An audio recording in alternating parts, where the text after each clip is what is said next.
Olá! Hoje a gente vai mergulhar fundo numa das profecias mais intensas e simbólicas da Bíblia hebraica.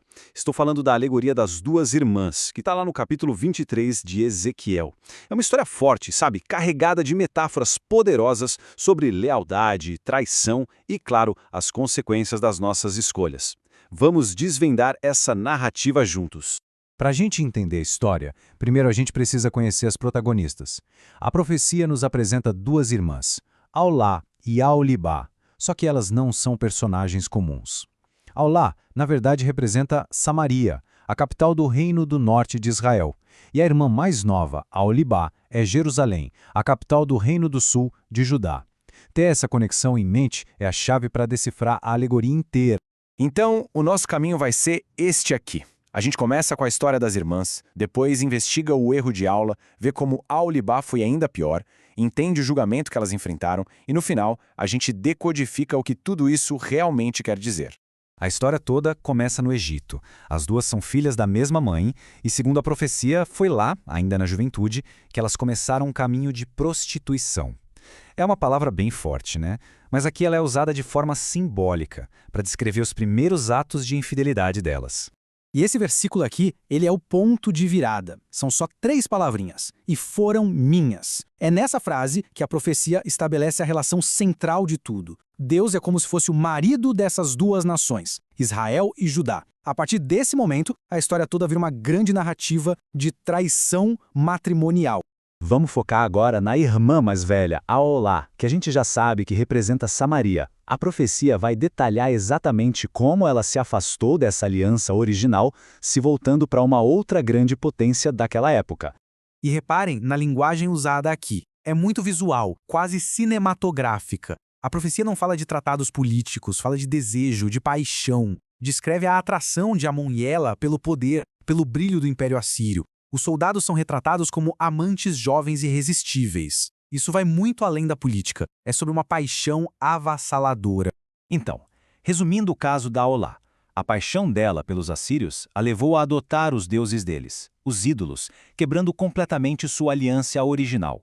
Mas o mais terrível, a grande ironia da profecia, é que os mesmos amantes que ela tanto desejou se tornaram seus próprios carrascos. Foram eles que a destruíram. Agora, a gente vai para a irmã mais nova, a Aholibá, que é Jerusalém. E o texto faz questão de deixar bem claro, ela viu tudinho o que aconteceu com a irmã dela, Aulá. Mas, em vez de aprender com o exemplo, ela escolheu um caminho de corrupção ainda mais profundo. E esse é o ponto central do julgamento de Aholibá. A profecia não diz que ela foi igual à irmã, diz que ela foi pior. As ações dela são vistas como uma escalada, uma traição ainda mais grave, justamente porque ela sabia o que tinha acontecido. Ela viu o destino terrível de Aulaé e, mesmo assim, não aprendeu a lição. Pois é, Aholibá não só repetiu o erro da irmã com os assírios, ela foi além. Ela se voltou para a próxima superpotência que estava surgindo, a Babilônia. A profecia conta que ela viu imagens deles, se encantou, desejou e foi atrás, buscando ativamente uma aliança. Ela mergulhou ainda mais fundo na infidelidade tanto política quanto religiosa. E qual a consequência disso? Bem, o julgamento profetizado para Aholibá segue a mesma lógica cruel da irmã, só que com uma intensidade ainda maior. Os seus antigos aliados, aqueles mesmos parceiros que ela buscou com tanto fervor, se tornariam os instrumentos da sua própria destruição.